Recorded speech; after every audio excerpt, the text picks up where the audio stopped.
Are you trying to decide between Neo Financial and Koho? You're not alone.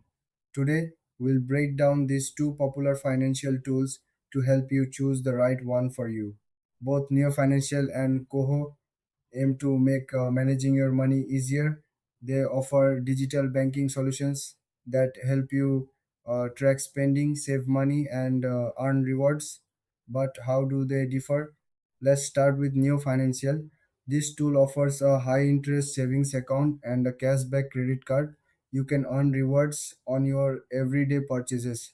Neo also focuses on helping you save for specific goals, making it easier to reach your financial targets. Now, let's look at Koho. Koho is known for its prepaid Visa card and budgeting features. It helps you manage your spending by allowing you to set budgets for different categories.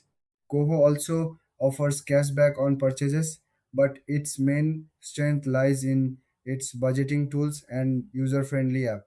When we compare the two, the key differences become clear. Neo Financial emphasizes savings and rewards, while Koho focuses more on budgeting and spending control. If you want to save money effectively, Neo might be the better choice, but if you need help managing your daily expenses, Koho could be the way to go. In terms of features, both tools offer mobile apps and cashback options. Neo has a high interest savings account, while Koho provides detailed budgeting insights. As for pricing, both services have no monthly fees, but they may charge for certain features. It's best to check their websites for the latest details. So, who should choose what? If you're looking to save and earn rewards, consider Neo Financial. If you want a strong budgeting tool, Koho is likely a better fit for you.